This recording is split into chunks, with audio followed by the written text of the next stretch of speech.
아인슈타인은 우주가 과연 친밀한 곳인가 하는 것이 모든 사람이 직면하는 가장 중요한 질문 중 하나라고 말했다. 인류 역사 가운데 우주가 친밀한 곳이라고 생각한 사람들은 그리 많지 않은 것으로 보인다. 신들은 인간에게 무관심하거나 혹독한 존재로 느껴졌다. 그래서 인간들은 신들의 시선을 끌며 호의를 얻기 위해 그들의 마음을 달래줄 만한 안정제가 필요했다. 신을 달래야 하는 종교가 저개발 국가나 비서구 문화에만 국한된 것은 아니다. 사람들의 종교 생활을 들여다보면 다수의 사람들이 친밀하지 않다고 생각하는 우주에 살고 있다. 심지어 하나님의 속성이 사랑이라고 믿는 그리스도인 가운데서도 그러한 믿음이 삶 속에 반영되지 않는 것들을 종종 보게 된다. 그들의 하나님은 호의를 얻고 저주를 피하기 위해 안정제 같은 행동과 믿음을 보여주어야만 하는 하나님인 것이다. 나의 영적 순례는 하나님의 처벌을 피하기 위한 필사적인 발버둥에서 비롯된 것이었다. 몇 년 동안 지옥불에 대한 설교를 들은 나는 대부분 10살 난 아이들이 그러는 것처럼 그리스도를 내 마음에 영접하고 하나님을 기쁘게 해드리는 삶을 살기 위해 노력했다. 그렇게 하는 동기는 처벌을 피하기 위함이었다. 사람들은 내게 구원이 사랑의 선물이라고 말해주었다. 그러나 그것은 마치 총을 겨누고 선물을 받아들이겠냐고 묻는 것처럼 의심스러웠다. 나는 하나님이 사랑의 하나님이심을 믿으려고 노력했다.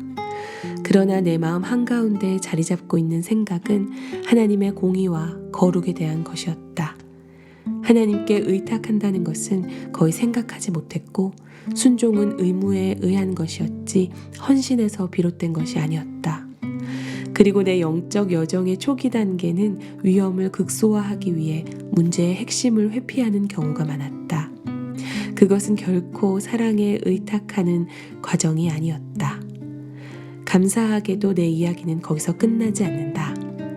하나님은 그분을 사모하는 마음을 내게 심어주셔서 단순히 지옥을 피하는 것을 넘어 하나님과의 관계를 갈망하게 만드셨다.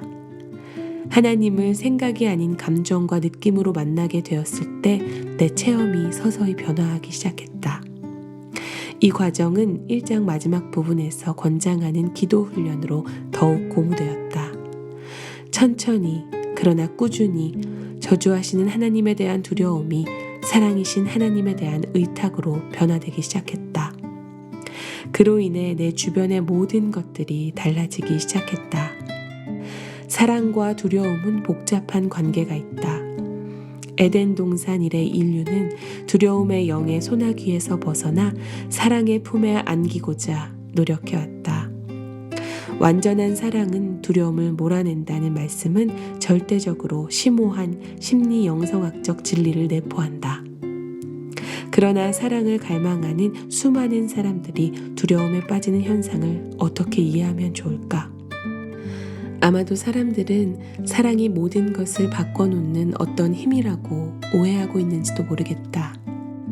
그렇지 않다면 우리가 때로 두려움을 사랑하는 것처럼 보인다는 것과 두려움을 내려놓을 때 드는 상실감을 두려워한다는 것을 달리 어떻게 설명할 수 있겠는가?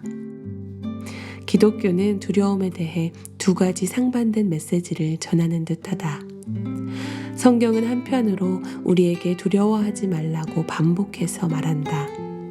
사실상 두려워하지 말라는 천사들이나 우리 주님이 인간을 대면할 때 가장 흔하게 사용하는 인사말이다. 하나님은 두려움이 신적인 존재 앞에 선 인간의 자연스러운 반응이라는 것을 잘 알고 계신 듯하다. 두려움을 내려놓으라는 말씀은 하나님은 우리가 생각하는 그러한 분이 아니라는 확신을 주며 우리에게 깊은 위로를 준다. 그러나 다른 한편으로는 성경은 우리에게 두려워하라고 반복해서 말하고 있다. 그리고 우리는 하나님을 두려워하는 것이 지혜의 근본이라는 말씀을 알고 있다. 또한 몸뿐 아니라 영혼까지도 멸하실 수 있는 하나님에 대한 당연한 반응도 두려움이라고 한다. 그렇다면 우리는 하나님을 두려워해야 하는가? 두려워하지 말아야 하는가? 두려움은 우리의 원수인가? 영적인 미덕인가? 어떤 그리스도인들은 두려움이 아닌 사랑으로 하나님께 반응해야 한다는데 몹시 신경이 거슬린다. 그것은 지금까지 우주와 하나님과의 관계에서 익숙해져 있던 자신의 위치를 완전히 뒤바꾸는 것과도 같다. 이상하게도 그들은 두려움의 대상이 되는 친근하지 않은 하나님을 편안하게 생각하게 되었다. 그리고 경외감이나 존경심이 아니라 끊임없이 긴장을 주는 하나님에 대한 두려움으로 살아가는 것이다. 이것이 기독교의 하나님이 우리에게 원하시는 것인가? 나는 그렇지 않다고 생각한다. 기독교의 하나님은 우리와의 친밀한 우정을 원하시지 우리가 그분을 두려워하기를 원하지 않으신다. 하나님은 우리에게 놀라운 사랑의 손길로 다가오셔서 우리의 두려움을 몰아내길 원하시지 두려움을 통해 우리를 조작하길 원하지 않으신다. 하나님은 자칫 험악한 곳이 될 수도 있는 이 우주를 따뜻한 집으로 만들기 위해 사랑을 내려주신다. 그리고 우리를 두려움으로부터 자유롭게 하시기를 위해 우리를 사랑하신다. 두려움으로부터 자유를 얻는데 가장 큰 장애는 가장 큰 두려움에 사로잡혀 있는 사람들을 정작 자신이 두려워하고 있다고 생각하지 않는다는 것이다. 두려움이 뱀이나 군중 등 외부적인 것에 대한 것이 아닌 한 두려움에 사로잡힌 대부분의 사람들은 자신의 내부 갈등의 참된 본질을 인정하려 하지 않는다. 내 책을 읽고 연락한 페드라라는 젊은 여인은 자신을 절대로 두려움 가운데 있는 사람이라고 생각하지 않았다. 그러나 그녀의 영적 여정에 대해 이야기를 나누면서 그녀가 하나님의 사랑에 의탁하는 것에 큰 두려움을 느끼고 있음을 분명히 감지할 수 있었다. 그녀에 대한 첫 인상은 그녀가 내 시간을 뺏는 것을 매우 미안해한다는 것이었다. 괜찮다고 여러 번 확인시켜 주었지만 그녀는 줄곧 내가 얼마나 바쁜지 잘 알고 있으며 시간을 빼앗아 폐가 되지 않는지 걱정했다. 또한 나는 그녀가 오해를 없애기 위해 얼마나 조심스럽게 말하는지 감지했다.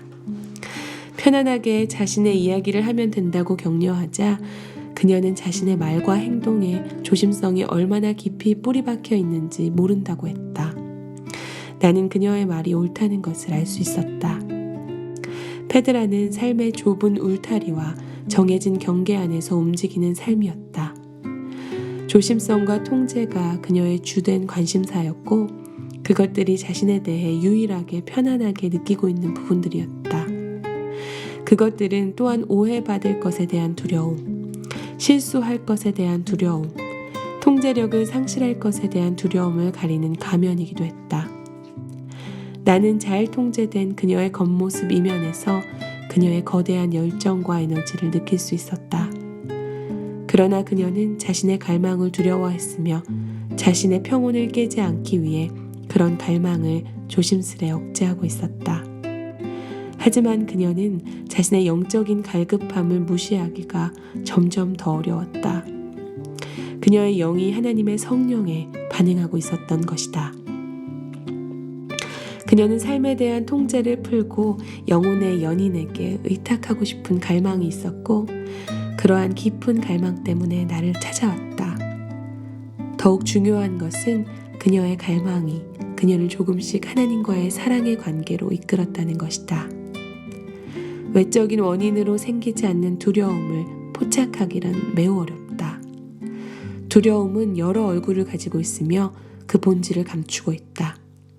어떤 사람은 친밀함을 두려워하며 어떤 사람은 고독을 두려워한다. 어떤 이는 통제력을 잃는 것을 두려워하며 어떤 이는 이미지의 상실을 두려워한다. 어떤 이는 자신의 감정의 힘을 두려워하고 어떤 이는 위안의 느낌을 상실할 때 두려워하기도 한다. 어떤 이는 주목받는 것을 두려워하고 어떤 이는 소외되는 것을 두려워한다. 어떤 이는 삶을 두려워하고 어떤 이는 죽음을 두려워한다. 어떤 이는 쾌락을 두려워하며 어떤 이는 고통을 두려워한다. 어떤 이는 사랑의 상실을 두려워하며 어떤 이는 사랑 자체를 두려워한다. 그러나 두려움은 이것보다 훨씬 더 난해한 것이 될 수 있다. 때로 두려움은 어떠한 얼굴도 가지고 있지 않을 수도 있다. 아주 성공적으로 피한다면 두려움은 거의 흔적을 남기지 않는다. 그래서 우리들 가운데 두려움을 잘 회피하는 어떤 이들은 두려움이 삶에 별 영향을 미치지 못한다고 생각한다. 그러나 그것은 오해다. 두려움은 느끼지 못할지라도 존재하며 속박의 근원이 된다. 나는 내 삶에 두려움이 존재한다는 것을 알기까지 오랜 시간이 걸렸다. 나는 실패와 비판을 피하는데 많은 에너지를 쏟으며 두려움을 피하려 했다. 그럼에도 나는 자신이 두려움에 사로잡혀 있다고 생각하지 않았다. 왜냐하면 두려움을 성공적으로 회피해왔기 때문이다. 그러나 그러기 위해선 과잉 성취에 대한 충동을 느낄 수밖에 없었다. 또한 사람들의 기대에 부응함으로써 존경을 얻기 위해 끊임없이 달려야만 했다. 두려움을 회피하는 대신 매우 큰 대가를 치르고 있었던 것이다. 40대 중반에 접어들어 개인적인 실패를 겪음으로써 나는 비로소 내 안의 두려움을 발견하게 되었다. 일생 동안 피해 다닌 유령을 별안간 만나게 된 것이다. 그것의 이름은 실패였다. 내가 그것을 얼마나 두려워하는지를 발견한 그 사건은 실로 충격적이었다. 그러나 동시에 나에게 해방의 안도감을 안겨주었다. 두려움을 인정하는 것은 가장 연약한 가운데 하나님을 만나는 계기가 되었고 이웃을 더욱 정직하고 겸손하게 만나는 계기가 되었다. 두려움이 작용할 때 그 두려움의 대상은 그리 중요한 것이 아닌 것 같다. 두려움의 대상이 서로 다를지라도 두려워하는 사람들은 정작 매우 비슷한 경우가 많다. 두려움은 늘 존재하는 것이다. 두려워하는 사람들은 제한된 울타리 속에 산다. 그들은 매우 조심스럽고 보수적으로 보일 수도 있다. 또는 회피와 충동으로 자신의 삶의 지평을 좁혀나갈 수 있다. 그들은 가장 편안하게 느끼고 있는 울타리 밖으로 자신의 삶이 튀어나가지 않도록 항상 경계하고 있다. 이 때문에 두려움은 통제하고자 하는 욕구를 낳게 된다. 두려움 가운데 있는 사람들은 끊임없이 통제해야 할 것 같은 압박을 느끼게 된다. 그들은 자신을 통제하고 자신이 속한 세상을 통제하려고 노력한다. 그들의 선한 동기에도 불구하고 대부분 그러한 노력은 타인을 통제하는 데까지 나아가게 된다. 통제되지 않는 삶은 상상도 할 수 없다. 통제하려는 노력이 성공할 가능성은 매우 제한적임에도 불구하고 말이다. 두려움은 또한 타인에게 반응하는 것을 방해한다. 두려워하는 사람은 깊이 사랑하는 것처럼 보일 수 있지만 두려움 때문에 사랑하고자 하는 욕구가 억제된다. 안정과 평안을 유지하는 데 에너지를 투자하면 이웃을 사랑하는 데 필요한 에너지가 고갈되는 법이다. 두려움과 사랑의 관계는 덴마크의 철학자 죄렌 키에르케고르에 의해 주목받게 되었다. 키에르케고르는 대부분 두려움을 연구하고 두려움과 싸우며 일생을 보냈다. 그의 통찰력은 자신에게는 별로 도움이 되지 않았지만 매우 심오한 것이었다. 키에르케고르는 두려움을 이해하는데 매우 중요한 세 가지의 원리를 발견했다. 첫 번째 두려움은 인간의 영혼이 스스로를 무서워할 때 일어난다. 둘째, 두려움은 대부분 죄책감 대신 일어난다. 셋째, 죄책감은 항상 사랑의 억제라는 결과를 낳는다. 이러한 통찰들은 초기 형태의 이론에 불과했으며 더 완전한 이론은 그가 죽은 뒤 분석 심리학이 발생된 후에 나타났다. 그러나 키에르케고르는 두려움의 본질을 이해하는 데 시대를 앞지르는 통찰을 보여주었다. 자신을 두려워한다는 사실은 두려움의 중심에 자리 잡고 있는 내면의 갈등을 보여준다. 두려움의 대상이 외부적인 것으로 보이기도 하지만 두려움의 진정한 근원은 내부적인 것이다. 위험은 내면에 있다. 대적은 바로 자기 자신, 적어도 자신의 일부와 관련된 것이다. 두려움에 사로잡힌 사람이 가장 장애를 일으키는 부분은 감정이다. 전형적으로 그들은 감정의 힘을 두려워한다. 특히 행동에 대한 충돌을 일으키는 감정을 두려워한다. 분노와 성, 다른 내면의 갈망과 욕구들은 모두 행동으로 이어질 수 있기 때문에 파괴적으로 느껴진다. 결과적으로 사람들은 감정을 차단하고 그 뒤에 숨어있는 행동들을 제거하려 한다. 그러나 이것은 통제의 상실에 대한 두려움을 발생시킨다는 점에서 위험에 대한 감각을 증폭시킨다. 페드라의 경우가 이에 속한다. 그녀가 가장 두려워한 것은 자신의 감정의 힘이었다. 그녀는 무언가를 강하게 느끼도록 허용하면 그 일을 실행해야 하게 될 것을 걱정했다. 그리고 그렇게 하면 자신이 회피의 수단으로 삼고 있던 자기 절제를 내려놓아야 한다는 것을 직감적으로 알고 있었다. 두려움의 뿌리 가운데 있는 특별히 중요한 느낌 가운데 하나는 죄책감이라고 할 수 있다.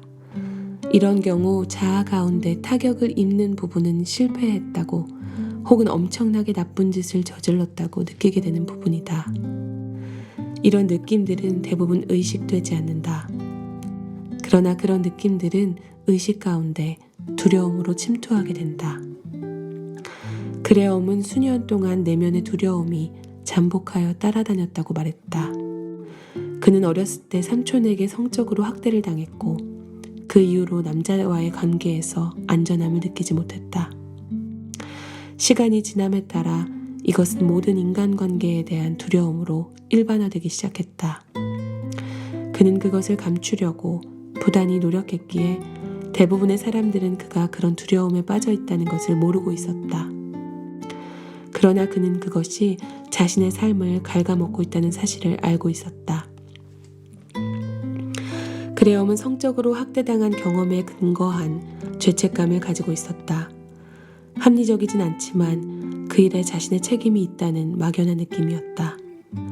그리고 두려움이 그러한 깊은 죄책감으로부터 자신을 방어해 주었던 것이다. 그는 사람들을 회피함으로써 내면의 고통과도 분리될 수 있었다. 죄책감을 없애는 대가로 무의식적 두려움을 가지게 된 것이다. 그렇게 되면 제거된 죄책감이 강박으로 드러난다. 예를 들어 강박적 친절은 자신이 너무 거세거나 이기적이거나 친절하지 못하다는 죄책감을 반영한다. 강박적인 분주함은 게으르다는 느낌과 관련된 죄책감에서 비롯된다. 문제는 실제의 객관적인 죄책감이 아니다.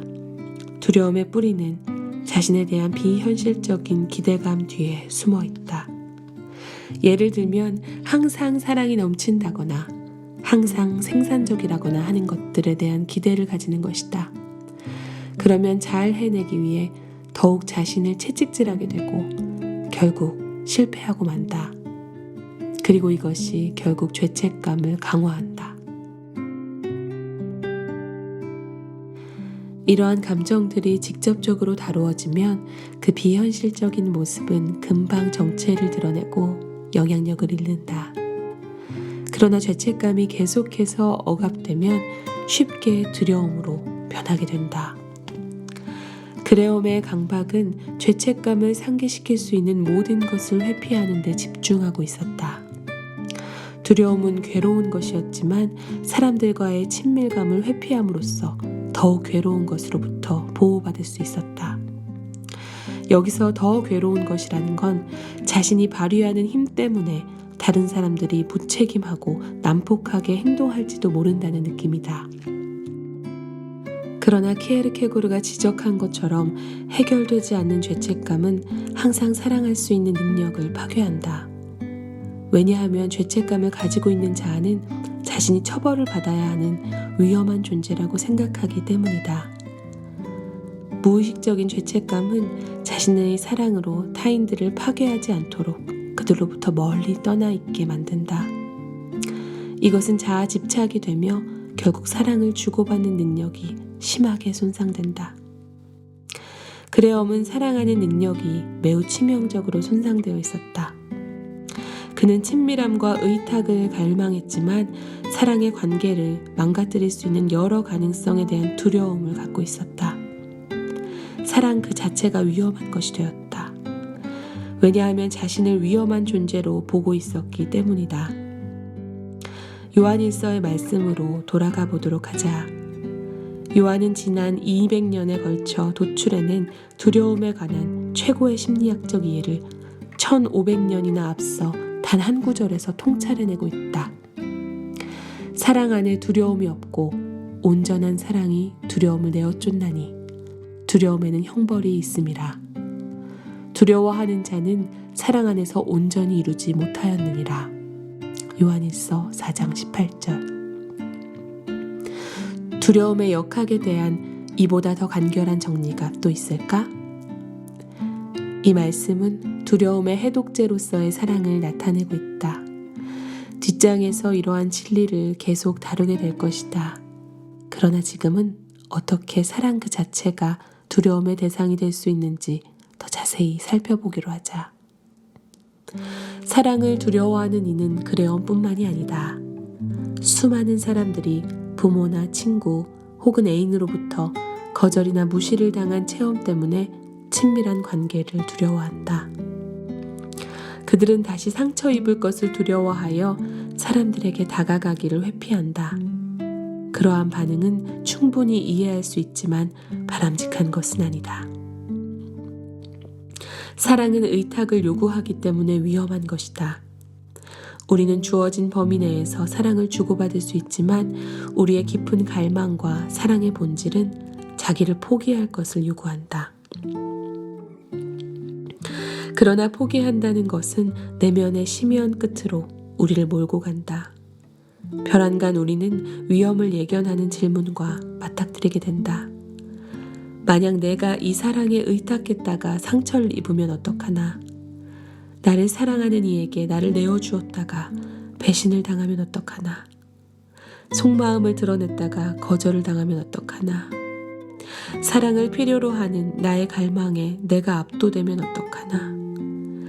만약 상대의 사랑이 너무도 강하여 나 자신이 거기에 압도되면 어떡하나? 성인기의 사랑은 유아기의 부모나 유모에게 의존했던 체험과 다시 연결되기 마련이다. 완벽한 부모는 없기에 그 누구의 유아기 체험도 절대적으로 긍정적일 수 없다. 거기서 비롯된 사랑에 대한 실망이 나중에 성인이 되어 사랑을 하게 될 때 표면 위로 떠오르게 된다. 결과적으로 어떤 이들은 사랑 앞에서 주저하며 잠재된 위험 대신 익숙한 두려움을 더 선호하게 되는 경향을 보인다. 자기를 포기하는 순간 얼마간 조심을 하는 것이 물론 적절하다. 그러나 사랑에 대한 헌신이 불가능할 정도로 불안을 느끼는 것은 슬픈 일이다. 그리고 가장 슬픈 일은 이러한 불안이 완전한 사랑을 대면하는 것을 막는 것이다. 그 완전한 사랑이야말로 두려움을 치유할 수 있는 가능성을 지니고 있기 때문이다. 기독교의 하나님은 인간이 상상할 수 없는 그 어떤 신과도 다르다. 사실상 기독교의 하나님은 우리가 원하거나 받아들일 준비가 되어 있는 그런 방식으로 다가오지 않는다. 이것으로 하나님이 단순히 인간의 상상력이나 욕구의 산물이 아니란 것을 분명히 알 수 있다. 하나님의 사랑에서 가장 독특한 점은 조건이 없다는 것이다. 하나님은 그저 인간을 사랑하실 뿐이다. 하나님은 당신과 사랑의 관계를 누리도록 인간을 창조하셨다. 그리고 우리가 어떤 일을 하든 그의 사랑을 바꿀 수는 없다. 하나님이 무조건적으로 우리를 사랑하신다는 관점은 참으로 파격적이다. 필립 얀시는 이렇게 말했다. 불교의 팔정도, 힌두교의 업, 유대교의 언약, 이슬람의 법전은 모두 인정을 받는 방법을 제시하고 있다. 오직 기독교만이 하나님의 사랑을 무조건적인 것이라 선포한다. 그리스도인들이 예배하는 하나님은 죄인을 사랑하시며 넘어진 자를 구원하시며 새로운 시작을 기뻐하시며 잃어버린 양을 끊임없이 찾으시며 탕자를 기다리시며 인생의 항로에서 낙오된 자들을 구원하시는 하나님이시다. 기독교의 은혜의 하나님은 변덕스럽고 복수심에 가득 찬 협박을 일삼는 타종교의 신들과는 뚜렷한 대조를 보인다. 오직 주 하나님만이 인간들을 무조건적으로 사랑하신다. 오직 주 하나님만이 우리의 모든 허물을 용서하시고 어떻게 우리 자신을 용서하실 수 있는지 가르쳐 주신다. 오직 주 하나님만이 그분이 요구하시는 것을 제공해 주신다. 오직 주 하나님만이 당신의 백성을 위해 하나뿐인 아들의 생명을 주실 수 있다. 주 하나님이 일관된 은혜로 인간을 대하신다는 것은 인류에게 최고의 소식이 아닐 수 없다. 예수님이 오셔서 하나님의 성품을 보여주지 않으셨다면 우리는 기독교의 복음을 절대로 발견할 수 없었을 것이다. 우주는 받을 자격이 있는 것만을 주는 원칙에 의해 돌아간다고 모두가 말한다. 그러나 믿어지지 않게도 하나님은 단순히 우리의 형상을 반영하는 존재가 아니며 우리가 상상할 수 있는 그 어떤 것과도 같지 않다. 하나님은 우리가 받을 자격 없는 것을 제공해 주신다. 그분은 우리의 죄를 용서하시고 사랑으로 포용해 주신다. 은혜가 놀라운 것은 오직 그것만이 두려움으로부터 우리를 자유롭게 할 수 있으며 우리를 진실로 온전하고 자유로운 존재로 만들 수 있다는 것이다. 하나님의 사랑에 의탁하면 죄책감에서 자유로워질 수 있는 가능성을 얻는다. 그리고 하나님의 인정을 얻기 위한 노력으로부터 자유롭게 되고 아버지가 우리를 사랑하시듯 진정으로 하나님과 이웃을 사랑할 수 있는 자유를 얻게 되는 것이다. 사람들이 하나님이 두말할 나위도 없이 우리 편이시라는 것을 좋은 소식이라고 생각할 것 같지만 현실은 그렇지 않다. 우리의 타고난 기질은 삶을 스스로 주관하려 하고 또 택한 길에 대한 대가를 치르려 하기 때문에 무조건적인 사랑은 믿을 수 없는 것일 뿐만 아니라 두렵기까지 하다. 쉽게 말하자면 우리는 그것을 원하지 않는다. 인간의 심리 영역에서 은혜란 생소한 것이다. 우리는 삶을 먼저 정리한 뒤에 하나님이 우리를 사랑하고 받아들이시도록 하고 싶어한다. 행위로 말미암는 의의와 자기 증명의 심리학은 인간의 정신 밑바닥에 깔려있는 것이고 은혜와는 거리가 멀다. 마음 깊은 곳에 하나님의 은혜를 거부하는 경향은 사랑에 대한 두려움을 이해하는 데 도움이 된다. 어떤 사람은 모든 종류의 사랑을 두려워하지만 대부분의 사람들이 두려워하는 것은 무조건적인 사랑, 즉 완전한 사랑이다. 이런 사랑을 거부하는 이유는 바로 그것이 의탁을 요구하기 때문이다. 어느 찬송가에서 노래하듯 우리는 빈손 들고 앞에 가 십자가를 붙들며 하나님께 나아온다. 나는 이 사실이 매우 불편하다. 나는 얼마나 내 믿음, 내 노력, 내 사랑, 내 신념 등 내가 가진 것을 내세우려 하는지 모른다. 하지만 결국 이 완전한 사랑은 나를 있는 모습 그대로 받아들이고 내가 마음을 열어 갈망해오던 사랑을 받아들이길 요구한다. 내가 진정으로 거부하는 것은 사랑에 의탁하는 것이다. 나는 내 삶의 기본적인 원칙을 어지럽히지 않는 한 적당한 사랑을 받아들일 준비가 되어 있다. 삶의 기본적인 원칙이란 바로 받을 자격이 있는 것만을 받는다는 것을 전제한다.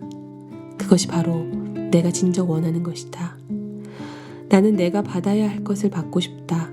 그리고 대부분의 경우 나는 내가 받은 것들에 만족한다. 자선품을 받는 것보다 나를 화나게 하는 것은 없다.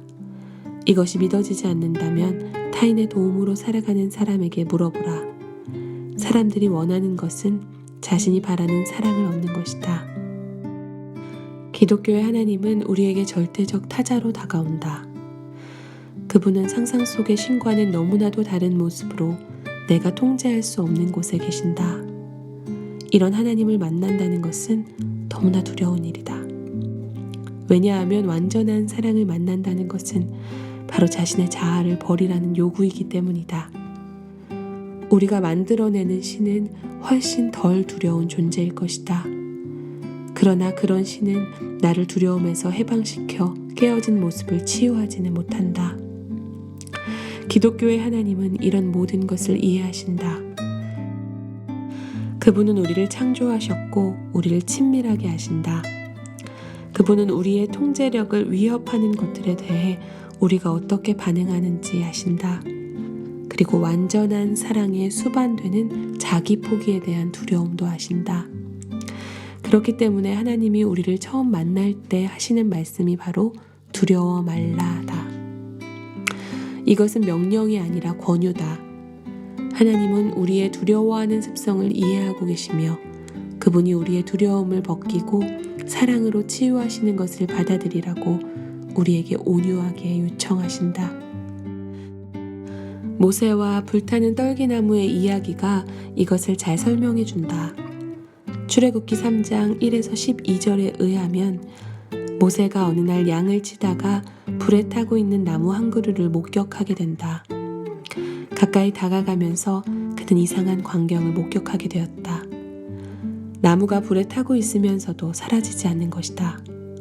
이것을 보고 그의 호기심은 더욱 발동하게 되었다. 그는 더 가까이 다가갔다. 갑자기 하나님의 천사가 나타나 경고하며 말하였다. 모세야, 모세야, 이리로 가까이 하지 말라. 호기심은 순식간에 두려움으로 변하였다. 두려움과 경외심을 혼동하는 몇몇 그리스도인들은 하나님이 우리가 그분을 두려워하기를 원하신다고 생각한다. 그들은 천사가 모세에게 하나님을 두려워하는 것을 가르쳐주기 위해 그렇게 말했다고 단정할지 모른다. 하지만 나는 그것이 모세를 위험에서 보호하기 위함이었다고 말하고 싶다. 하나님의 거룩을 보지 못하고 주제넘게 신성에 다가서는 위험 말이다. 하나님은 모세가 그분에게서 멀리 떨어져 있기를 바라신 것이 아니다. 오히려 하나님은 모세와 마음을 나누기 위해 그가 하나님께로 다가오기를 원하셨다. 하지만 동시에 하나님은 모세가 거룩한 타자이신 그분께 나아오기를 원하셨다. 하나님이 그 뒤 모세에게 말씀하신 것은 자신이 그의 백성의 고통을 알고 있고 그들을 구원하기 원하신다는 것이다. 하나님은 모세에게 그분의 긍휼의 얼굴을 보여주셨다. 사람들이 두려워해야 하는 다른 신들과는 달리 하나님은 고통받는 사람들과 함께 고통을 당하시며 그들을 속박하는 모든 것으로부터 자유케 하기 원하시는 온유한 분이심을 모세가 알기 원하셨다. 하나님이 긍휼의 하나님이심을 발견한 후 모세의 두려움은 조금씩 사라지기 시작했다. 그러나 하나님이 그에게 하나님의 구원 계획을 말씀하시자 순식간에 두려움이 또다시 밀려왔다. 그가 이집트로 가서 갇힌 자들을 데리고 나와야 했던 것이다. 모세는 자신의 부족함을 깨닫고 그 엄청난 계획에 압도당했다. 누구요? 저 말입니까? 제가 어떻게 그런 일을 감당할 수 있나요? 그에 대한 하나님의 대답이 바로 모세를 따로 부르시고 자신의 마음을 나눈 이유였고 그 만남의 핵심이었다. 내가 너와 함께 있으리라. 하나님은 우리가 두려움에 빠져 뒤에 머물러 있기를 원하지 않으신다. 하나님이 원하시는 것은 경외감에 따르는 친밀한 관계다. 그분은 우리가 그분의 마음을 알 수 있을 만큼, 그분의 심장박동을 들을 수 있을 만큼 가까이 있기를 원하신다. 그분은 우리의 눈을 들여다볼 수 있기 원하시며 우리도 그렇게 하기 원하신다. 예수님이 물 위를 걸어서 베드로와 다른 제자들에게 나타난 이야기 또한 이 점을 잘 설명해 준다. 첫 번째로 예수님이 베드로에게 물 위를 걸어서 자신에게 오라고 권하시는 것을 주목하라. 예수님은 친밀함을 요구하시고 의탁을 요구하신다. 베드로는 믿음으로 발을 배 밖으로 내딛는다. 그리고 놀랍게도 물에 빠지지 않는다. 하지만 그가 예수님으로부터 시선을 돌려 파도를 바라보기 시작했을 때 순식간에 물속으로 가라앉는다. 놀라운 듯이 두려움이 찾아오고 그는 미친 듯이 소리친다. 주여 나를 구원하소서. 그러나 예수님께서 즉시 손을 내밀어 저를 붙잡으신다. 완전한 사랑은 두려움을 이겨낸다. 예수님이 바로 두려움의 해독자다. 그분의 어떤 특정한 면을 믿거나 그분이 명령하시는 바대로 행하려고 노력하는 것이 아니라 오직 하나님의 사랑만이 우리의 내적 갈등과 죄책감과 공포에서 우리를 놓아줄 수 있다. 예수님은 하나님이 어떤 분이신가를 보여주려고 우리에게 오셨다. 인간 세상에 등장한 신에게 우리가 어떻게 반응할 것인지 알고 계셨던 하나님은 인간의 모습으로 세상에 오셔서 우리의 있는 모습 그대로를 만나시며 우리의 두려움을 최소화하신다. 성육신 사건은 우리 죄로 인하여 생긴 골짜기를 가로질러 관계를 다시 잇기 위해 하나님이 우리에게 손을 내미시는 것이다. 성육신 사건은 두려움을 내어 쫓는 진실한 사랑을 보여준다. 엔지에게 하나님의 깊은 사랑에 대한 확신이 없었다면 두려움으로 인해 하나님을 신뢰하지 못했을 것이다. 가장 먼저 그녀는 두려움을 안고 하나님께 나아와도 괜찮다는 것을 배워야 했다. 그것만이 그녀가 하나님께 나아올 수 있는 방법이었다. 그녀가 완전한 사랑의 얼굴 앞으로 나아오기 전까지 두려움은 끊임없이 그녀를 따라다녔다. 그러나 그녀가 하나님의 사랑에 흠뻑 젖어 그것이 그녀의 정체성에서 가장 기본적인 진실이라는 것을 믿게 되었을 때 두려움은 천천히 사라지기 시작했다. 그리고 그녀는 자신이 하나님의 사랑을 느끼고 있다는 것을 발견하고 놀라워했다. 그것은 그녀의 노력으로 된 것이 아니었다. 그저 그렇게 되었을 뿐이다. 하나님의 마음이 그녀의 마음에 닿았던 것이다. 혹시 이 장을 통해 당신 안에 있는 두려움을 생각하게 되었다면 잠시 그것들을 묵상해보자. 그것들을 회피하지 말라. 한낮의 빛 아래서 이것들을 대면하라.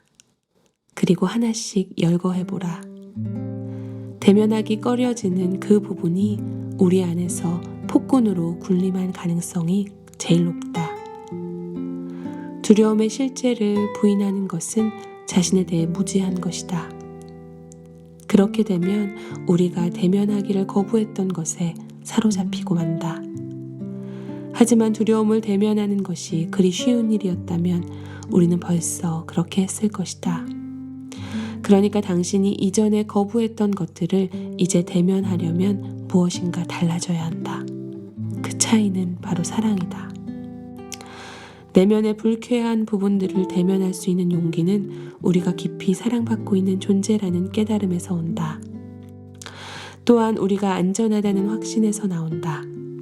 우리의 눈길은 두려움을 벗어나 끊임없이 하나님의 사랑을 바라보아야 한다. 사랑에 흠뻑 젖어 있을 때 우리는 두려움을 대면할 용기가 생긴다.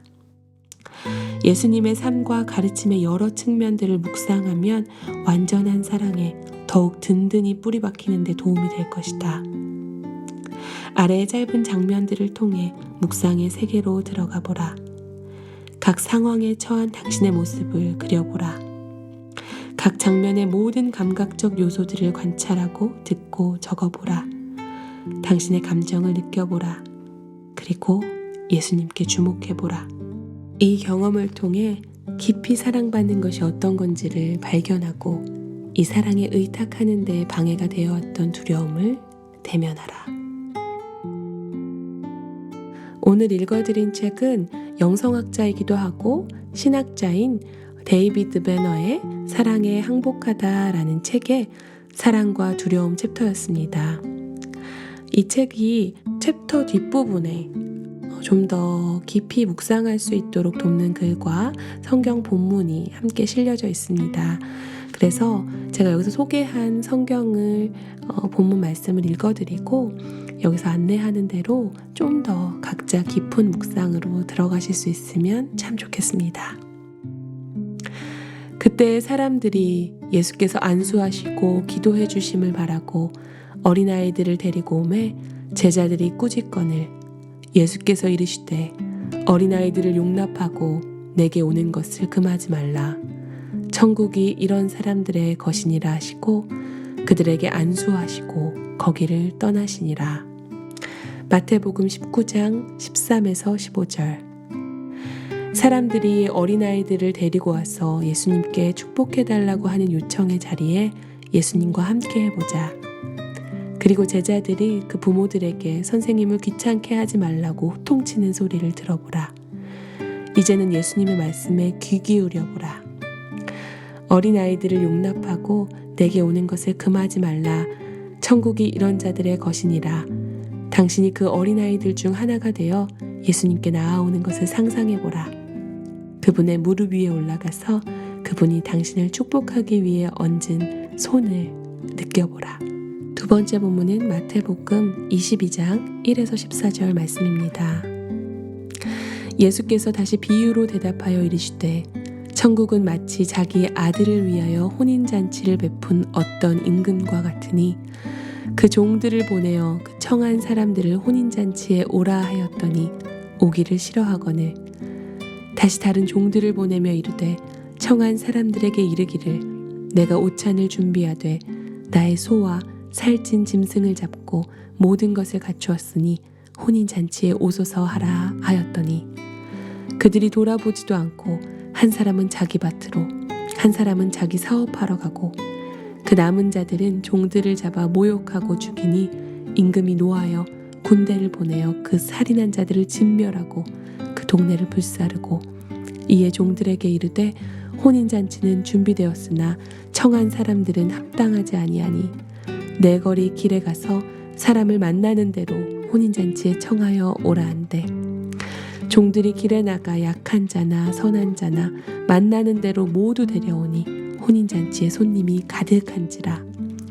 임금이 손님들을 보러 들어올세 거기서 예복을 입지 않은 한 사람을 보고 이르되 친구야 어찌하여 예복을 입지 않고 여기 들어왔느냐 하니 그가 아무 말도 못하거늘 임금이 사환들에게 말하되 그 손발을 묶어 바깥 어두운 데 내던지라.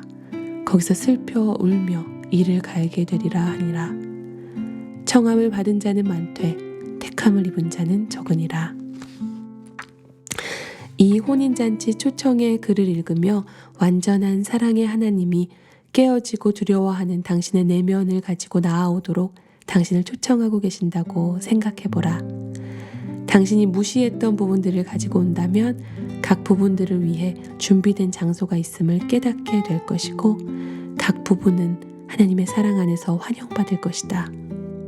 무시당했던 부분들이 이제 특별한 대우를 당하면서 하나님의 사랑의 따사로움을 누릴 수 있도록 하라. 세 번째 본문은 마가복음 6장 45에서 52절 말씀입니다. 예수께서 즉시 제자들을 재촉하사 자기가 무리를 보내는 동안에 배 타고 앞서 건너편 벳세다로 가게 하시고 무리를 작별하게 하신 후에 기도하러 산으로 가시니라.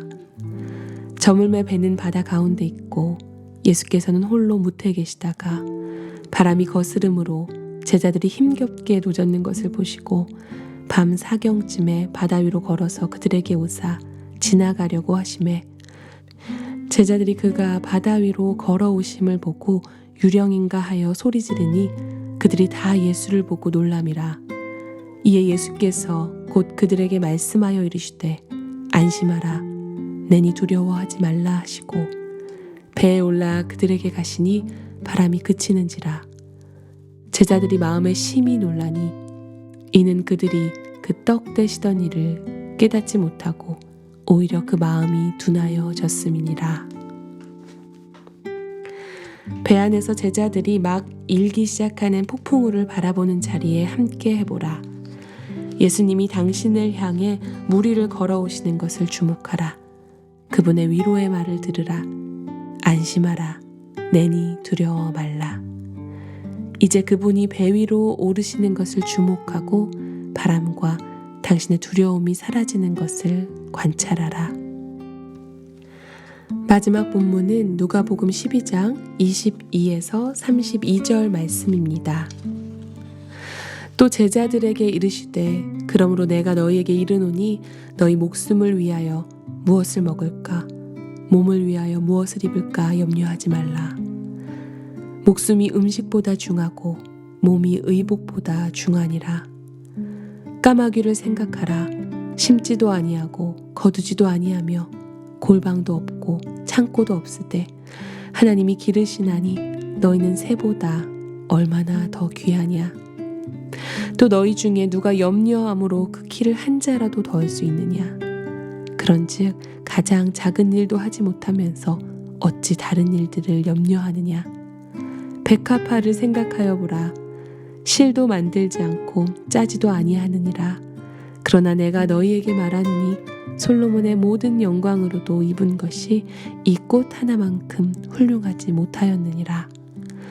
오늘 있다가 내일 아궁이에 던져지는 들풀도 하나님이 이렇게 입히시거늘 하물며 너희일까 보냐. 믿음이 적은 자들아. 너희는 무엇을 먹을까 무엇을 마실까 하여 구하지 말며 근심하지도 말라. 이 모든 것은 세상 백성들이 구하는 것이라. 너희 아버지께서 이런 것이 너희에게 있어야 할 것을 아시느니라. 다만 너희는 그의 나라를 구하라. 그리하면 이런 것들을 너희에게 더하시리라. 적은 무리여 무서워 말라. 너희 아버지께서 그 나라를 너희에게 주시기를 기뻐하느니라. 이 말씀을 예수님이 당신에게 처음으로 그리고 직접적으로 말씀하신 것 같이 들어보기를 바란다. 당신이 예수님께 얼마나 소중한 존재인지를 주목하고 당신을 향한 예수님의 사랑 이야기를 들어보라. 그리고 그의 사랑 안에 잠기는 것이 어떤 느낌인지 생각해보라. 당신의 모든 필요를 보살피시며 당신이 기대할 수 있는 것 이상으로 베풀어 주실 것을 약속하시는 하나님의 사랑 안에서 쉼을 누리라. 잠잠히 말씀들을 묵상하시면서 우리 안에 있는 미처 우리가 깨닫지도 못했던 두려움들을 완전히 쫓아내실 하나님의 그 완전한 사랑 가운데로 더 깊이 들어가는 그런 시간 되셨으면 좋겠습니다.